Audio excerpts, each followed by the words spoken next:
Tayo po ngayon ay nagkakatipon sa harapan ng ating Panginoong Diyos upang pagbuklurin si kapatid na Noel Ramos at si kapatid na Hedidia Gundran sa pamamagitan ng banal na pagkakasal.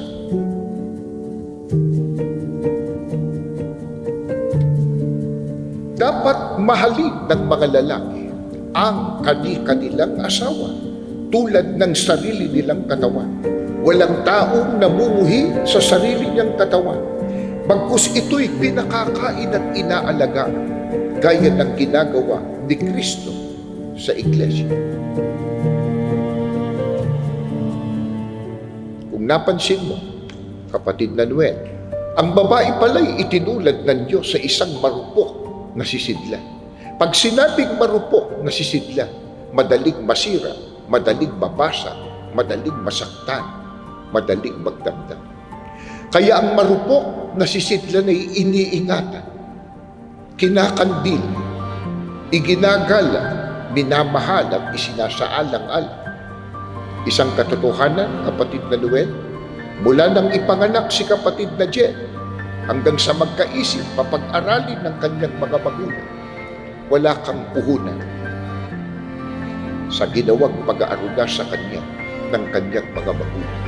Ngunit, sa bisa ng ganitong pagkakasal, ngayon ay buong pusong inyabot sa iyo ng kanyang isa sa kanyang mga mahal sa buhay. Hindi mo man mahigitan, mapantayan mo man lamang ang kadakilaan ng pag-ibig na inyukol sa kanya ng kanyang mga magulang.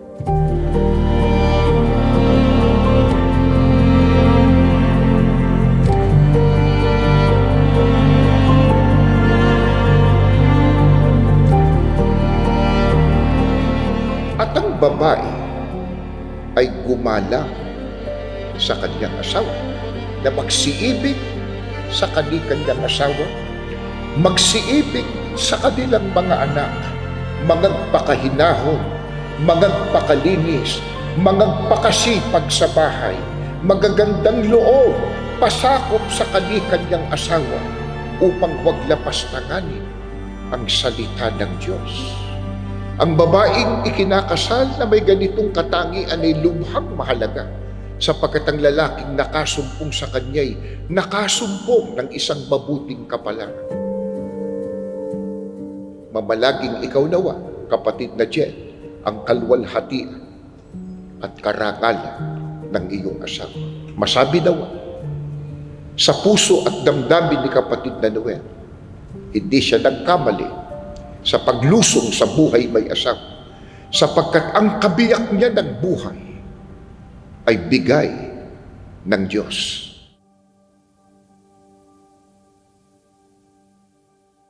Paborito ko yung kantang Laan kasi despite na malayo kami sa isa't isa, heto kami ngayon.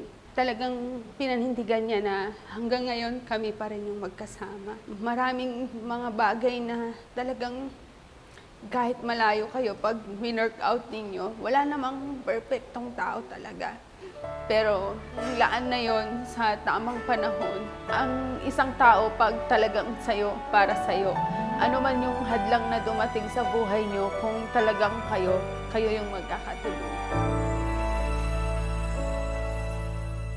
Ang puso ko ay nagagalak sapagkat ito'y handa ng tumibok muli. Si Jed kasi mabait. Mabait siya sa akin. Matiisin. Pangalawa, mananampalataya. Kahit mayroong konti kami isang pagtatalo, naayos naman kagad. Ang isa lang yung natutunan ko talaga sa buhay ko. Lagi mong uunahin ng Diyos, susunod na lahat. Yun lang yung lagi kong sinasabi kay Nino. Magkakapiling din kita, ikaw sana sa'kin ay itinadhana. Ako'y maghihintay. Lagi kaming may communication kami. Tuwing linggo, nag-video call kami. Araw-araw, chatting naman. Mahirap, pero nakayanan naman ako. katagal, matyagang hihintayin ang iyong pagdating. Sana'y laan ka na ng Diyos sa akin. Ang katangian na gusto ko kay Noel, kahit minsan nag-give up na ako sa kanya, lagi siyang nandyan sa akin. At pinanindigan niya talaga na ako yung babaeng papakasalan niya. Huwag kang mag-alala, hindi Si Noel, kahit na pareho kaming nasa ibang bansa, lagi niyang tinatanong kung kumain ka na ba, kung ayos ka lang. Siyempre, may mga pagkakataon din na talagang nag-aaway kami. Lahat naman ng mga pagsubok sa buhay, patuloy na nagiging lesson yun at patuloy na wino-work out. Na ikaw nga ay akin ang Mamaya, nandiyan na ako sa wedding. Doon na lang tayo magkita. Ihanda mo na yung sarili mo. Ihanda ko na rin yung sarili ko. Walang iyakan. Habang buhay kitang mamahalin. Alam kong mahal na mahal mo ako. Ganun din ako, mahal na mahal din kita. I love you, mahal na mahal kita. ako'y maghihintay sa tamang panahon. Kahit ilang oras ang Nung una siyang dumating sa buhay ko, sinabi ko sa kanya, sa ama na kung siya yung ibibigay mo sa akin, ngayon pa lang, at kung hindi siya, ngayon pa lang, alisin mo na siya sa buhay ko kung magiging hadlang din lang siya sa paglilingkod ko. Pero hanggang sa dumating kami sa ganitong punto, kami pa rin naman po yung nagkatuloy. sa paghihintay, ako ay nangangako. Dahil dito'y iiwan ng lalaki ang kanyang ama at ina at makikisama sa kanyang asawa. At ang dalawa'y magiging isang laman. Kaya hindi na sila dalawa kundi isang laman. Ang pinapagsama nga ng Diyos ay huwag papaghiwalayin ng tao. Maghihintay sa tamang panahon. Kahit ilang oras, araw, linggo, buwan o taon. Kahit gaano katagal. Mahal na mahal kita.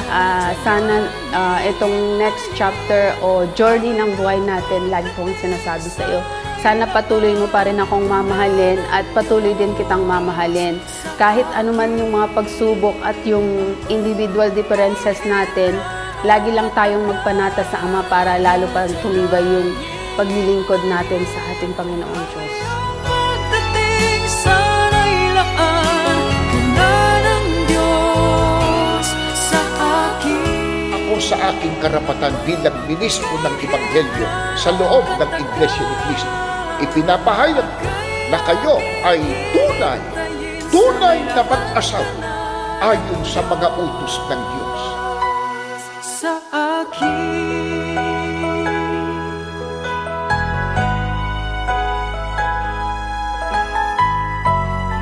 Ang pinapagsama ng Diyos ay huwag papaghiwalayin ng sinumang tao.